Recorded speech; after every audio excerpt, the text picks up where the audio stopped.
My name is Anna. I am 25 years old. My husband is 40. We have been married for 4 years. We have a small son. He is 3 years old. We used to be very close. We used to be happy. But now, something is different. For the last 3 or 4 months, my husband has changed. He comes home from work, eats dinner, watches TV, and then sleeps. On weekends, he goes to meetings, plays golf, or stays in his home office. He says he is busy. He is the boss at work. He works with many people. I used to help him with documents and money. But now, I stay home with our child. He does not let anyone help him now. He says he does not trust anyone. Before, we had small traditions. Every night, we drank Chinese tea together. We talked. We laughed. We looked at each other with love. Now, there's silence. No tea. No talks. Only TV. Only sleep. Last week, I sent our son to my mother's house. I wanted to be alone with my husband. I thought maybe he just needed rest. Maybe he needed time. But that night, he came home, ate, and went to bed. He didn't speak to me. The next morning, he left early. It was the weekend, but he didn't stay. I sat in the kitchen, alone. My tea was cold. My heart was cold too. I felt like a stranger in my own home. That night, I made a big decision. I had to talk to him. I couldn't live like this anymore. That night, I waited for him. I made his favorite dinner. I wore the dress he once said he loved. I put on a little makeup and did my hair. He came home late again. He looked tired. He sat down, ate quietly, and didn't even notice my dress. My heart beat fast. I felt nervous, but I had to speak. I had to know. I looked at him and said softly, "Can we talk?" He looked surprised. "Now?" he asked. "Yes," I said. "Please." We sat on the couch. I tried to stay calm. I didn't want to fight. I didn't want to cry. But my eyes were already full of tears. I said, "You have changed. We don't talk anymore. You don't smile at me. You don't even see me." He looked down. He said nothing. I waited, then asked the hardest question of all. "Do you still love me?" He looked at me. His eyes looked tired. Then he said, "Of course I do. I'm just tired. Work is hard. I have too much stress." I nodded, but I didn't believe him fully. So I asked the question I never wanted to ask. "Is there someone else?" He looked shocked. "No, never," he said quickly. "I'm just busy. I don't have time for anything. My head is full. But I love you. I need you to be patient." I looked at his face. He seemed honest. He touched my hand. "Please wait a little longer. I'll try to change." So I said, "Okay, I will wait." But deep in my heart, I still felt alone. The days passed, then weeks, but nothing changed. He still came home late. He still ate in silence. He still looked tired and distant. Anna tried to smile. She tried to be patient. She reminded herself, he said he loves me. He said he'll try. She cleaned the house. She played with their child. She even planned a weekend away, just the two of them. But when she asked him, he said, "Not now. I have meetings. Maybe next month." That night, Anna sat in the dark. The house was quiet. Only the sound of the clock ticked through the living room. She whispered to herself, "Why does love feel so lonely?"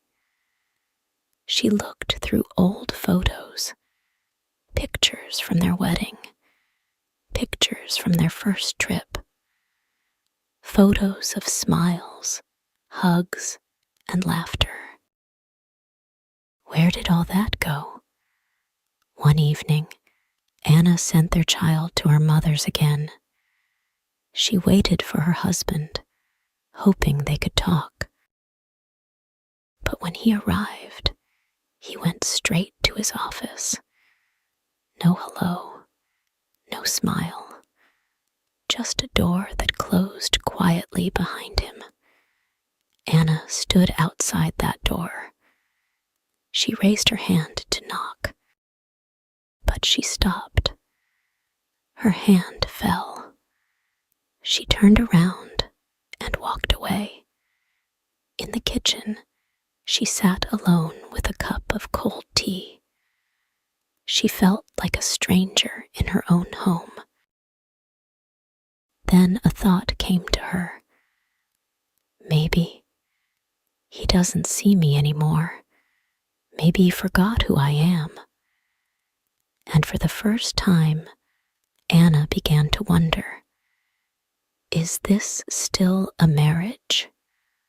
Or just two people living in the same house? Anna woke up early. She looked at the empty space next to her in bed. He had already gone to work. No kiss, no goodbye. She stared at the ceiling for a long time. Her heart felt tired, not angry, not loud, just tired. She made breakfast for her child.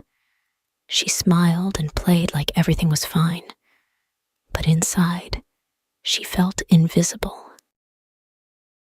Later that day, she wrote a letter. Not a long one, just a few lines. I still love you. I still hope for us. But I can't be the only one trying. I miss your heart more than your presence. That evening, she tried again. She waited by the door. When he came in, she smiled. "Do you want to go for a walk?" she asked softly. He looked at her, tired and cold. "Not now, Anna. Maybe later." She nodded, but something inside her broke, quietly. That night, while he worked in his office, she packed a small bag for her and the child. She left a note on the table. "You said to wait. I waited. I waited with love, patience, and tears. Now, I need to find myself again. I'm not leaving forever, but I can't stay invisible anymore." She closed the door gently behind her. Outside, the night was cool. She held her child's hand. walked into the quiet dark, not away from love, but toward healing. One quiet evening, after putting my son to bed, I walked into the living room. My husband had left his phone on the table and gone to take a shower. I wasn't planning to look. I really wasn't. But the screen lit up. It was a message from a woman. It said, "I miss you.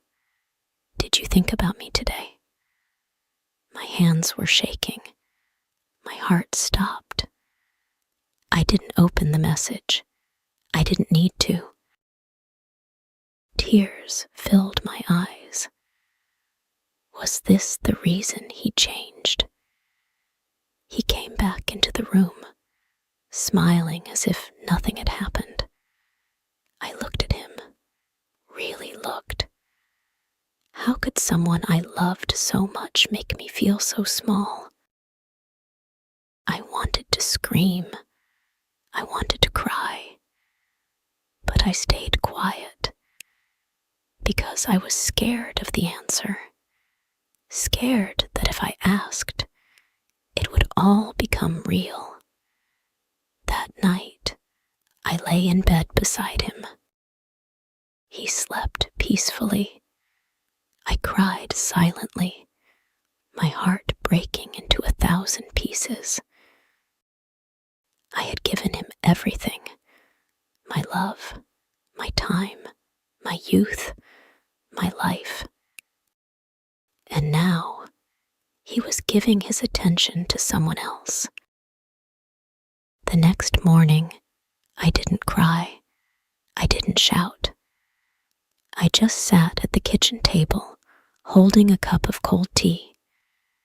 He walked in, looked at me, and said, "Good morning." I didn't answer. He didn't notice. He left for work. All day, my heart felt heavy. I watched my son play. I smiled for him, but inside, I was broken. That evening, I sat alone again, and I made a choice. Not because I wanted to destroy my family, but because I needed to save myself. I waited until he came home. I asked him to sit down. My voice was calm, but firm. "I saw a message," I said. He looked at me, silent. I continued. "I gave you 4 years of my life. I trusted you. I still want to believe you, but I can't live like this." He didn't try to deny it. He only said, "I'm sorry. I didn't mean to hurt you." And that's when I knew. It was real. The distance, the silence, the pain. I stood up. "I need time," I said, "to think, to breathe, to feel like myself again." That night, I packed a small bag and took my son to my mother's house. It hurt more than anything, but sometimes love isn't enough. Sometimes choosing yourself is the bravest thing you can do. Thank you for watching this story. If you enjoyed it and want to listen to more emotional and simple stories, please don't forget to subscribe to my channel, English Stories with Alicia. I share true feelings, easy English, and real-life stories to help you learn and feel every word. I'll be waiting for you in the next story.